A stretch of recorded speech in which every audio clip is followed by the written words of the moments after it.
అందరికీ నమస్కారం. శివపురాణం సిరీస్కి స్వాగతం. నైమిసారణ్యవాసులైన ఋషులకు శివమహాపురాణాన్ని సూతుడు చెప్తున్న కథలు మనం చెప్పుకుంటున్నాం.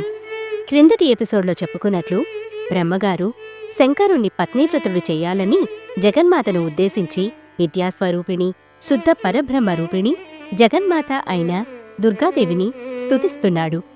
సర్వవ్యాపకురాలు, నిత్యస్వరూపిణి, ముల్లోకములకు తల్లి, సర్వోన్నతమైనది, పరమార్థ దృష్టిలో రూపంలేనిది అయిన దుర్గకు జ్ఞానమార్గంలో పితామహుడు చేసిన స్తోత్రాలకి సంప్రీతురాలైన కాళికాదేవి, వత్స, నీ మనోరథాన్ని తెలుపవలసింది, తప్పక నీ కోరిక నెరవేరుతుంది అని దయతో పలికింది.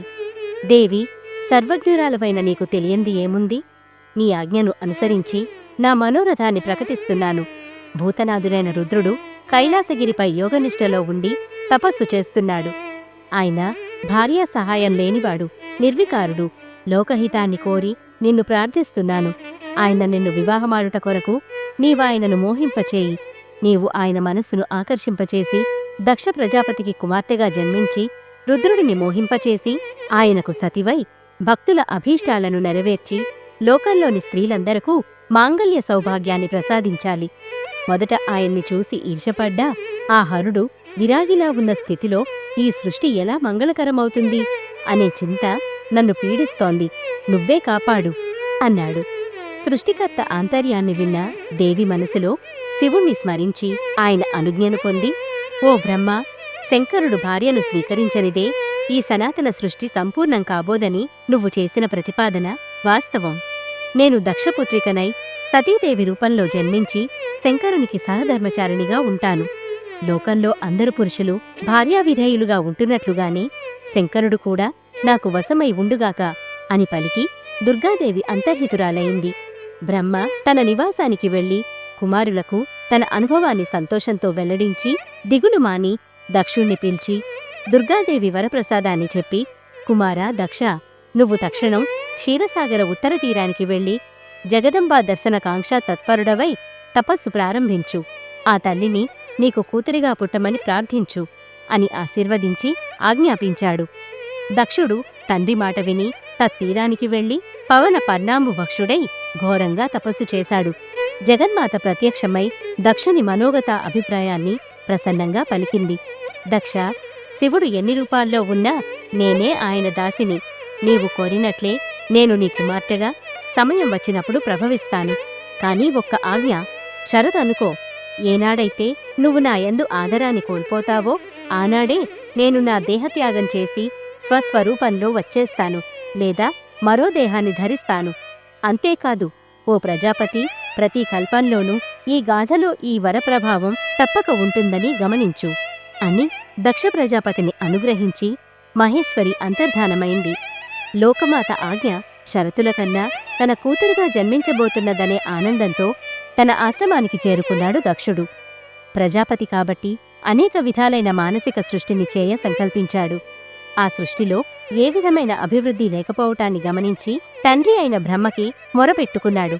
వత్స, ఇప్పటివరకు సంకల్ప, సందర్శన, స్పర్శమాత్రం చేతనే సృష్టికార్యం నెరవేరేది. నువ్వు శివుణ్ణి స్మరించు, నీకు శుభం కలుగుతుంది. పంచజన ప్రజాపతికి అసిక్ని అనే అందమైన కూతురుంది. నువ్వామెను భార్యగా స్వీకరించు. ఆమె ద్వారా మైథున ధర్మంచే ఈ ప్రజాసృష్టిని విస్తారంగా చెయ్యగలవు అని సలహా ఇచ్చాడు. దక్షుడు పంకజనుని కుమార్తెతో హర్యశ్వులు అనే 10,000 మంది కుమారులను కన్నాడు. వారందరూ పితృభక్తిరతులు, వేదమార్గ ప్రవర్తకులు. దక్షుడు వారందర్నీ సంతానాన్ని కనమని చెప్పగానే వారు తపస్సు కోసం పశ్చిమ దిక్కుకు వెళ్లారు. అక్కడ దివ్యమైన సింధునది సాగర సంగమం అయ్యే చోట నారాయణ సరస్సు అనే గొప్ప తీర్థం ఉంది. ఆ తీర్థ జలాలలో స్నానం చెయ్యగానే వారి హృదయ మాలిన్యం క్షాళితమై బుద్ధి పరమహంస ధర్మాన్ని పొంది నివృత్తి మార్గంలో పరినిష్ఠితమైంది. వారందరూ సంతానం కోసం తపస్సు చేస్తున్నారని తెలిసి నారదుడు వారిని కలిసి, ఓ దక్షపుత్రులారా, భూమి ఆద్యంతాలను విస్తీర్ణాన్ని తెలుసుకోకుండానే సృష్టికార్యానికి ఎలా సిద్ధపడ్డారు?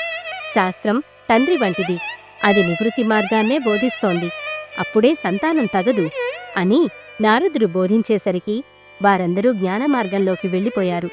కొంతకాలానికి తన పుత్రులు ప్రవృత్తి మార్గంలో లేరని తెలిసి దక్షుడు బాధపడ్డాడు. నివృత్తి రూపమైన జ్ఞాన సన్యాసం ఉత్తమమైనదే అయినా తమ సంతానం ఆ మార్గంలోకి వెళ్లడం తల్లిదండ్రులకు దుఃఖకారణమవుతుంది కదా అనుకొని దక్షుడు అసిక్నితో శబలాస్వులు అనే 1000 మంది కుమారులను కన్నాడు. వీరు కూడా నారదోపదేశంచే తమకంటే ముందు పుట్టిన 10,000 మంది హర్యస్వులు పయనించిన మార్గంలోనే వెళ్లి మోక్షప్రాప్తిని పొందారు. ఆ వార్త విన్న దక్షుడు పుత్రనాశనానికి శోకించి నారదుని అసహించుకొని రోషంతో, ఓ నారదా, నేను నీకేమి అపకారం చేశానని నా పిల్లలకు భిక్షామార్గాన్ని చూపించావు? నువ్వు సాధువేషంలో ఉన్న కపటివి. ఇది సాధుకృత్యం కాదు. దేవ పితృ గురు రుణాల నుండి విముక్తి పొందకుండానే తల్లిదండ్రులను విడిచి మోక్షార్థి అయి సన్యసించిన వ్యక్తి పతితుడవుతాడా? పిల్లల బుద్ధిని చెడగొట్టి వారి యశస్సును అపహరించావు. వారు ఇహానికి పరానికి కూడా కాకుండా చేశావు. నువ్వు దయారహితుడవు. దీనికి ఫలంగా నువ్వు కూడా స్థిర నివాసం లేక లోకసంచారివై తిరుగుతావు అని శపించాడు. కాని ఇదంతా శివమాయ అని గ్రహించలేకపోయాడు. విషయాన్ని తెలుసుకొన్న బ్రహ్మ అక్కడకు వచ్చి దక్షనారదులిద్దరినీ ఓదార్చి వారి మధ్య సఖ్యతను కుదిర్చి నారదుని తీసుకొని తన నిజధామాన్ని చేరుకున్నాడు. తర్వాత దక్షుడు తన భార్యయందు 60 మంది కుమార్తెలను కన్నాడు. వారిలో 10 మందిని ధర్మునకు, 13 కశ్యపునకు, 27 మందిని చంద్రునకు, 2 అంగీరసునకు, 2 కృశాసునకు, మిగిలిన కన్యలను తార్యునకు ఇచ్చి యథావిధిగా వైభవంగా వివాహాలను జరిపించాడు. వారి సంతానంతో ముల్లోకాలు నిండాయి. దక్షుడు సంతోషించాడు. మరి సతీదేవి? దక్షుని కుమార్తెలలో సతీదేవి పెద్ద కుమార్తె అని కొందరు, మధ్యమ అని కొందరు, కనిష్ట అని కొందరు చెప్తారు. కల్పభేదం చేత అవి సత్యములే. సతీదేవి జనన వృత్తాంతాన్ని వినండి.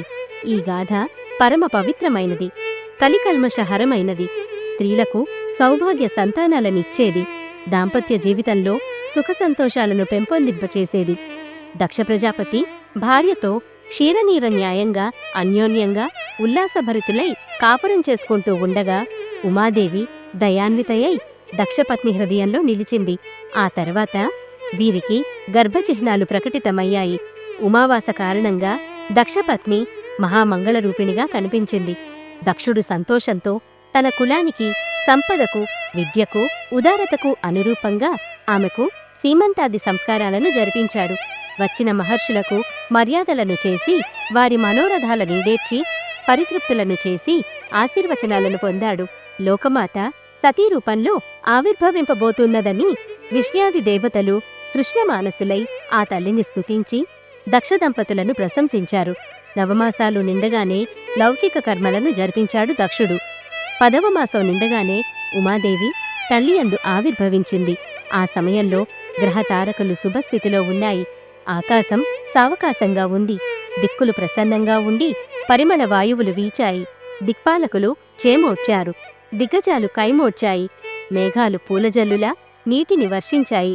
తేజోమండల పరివేష్టిత అయిన ఆ బాలికను చూసి దక్షుడు ఆమె దేవియే అని సంతుష్టాంతరంగుడై స్తుతించాడు.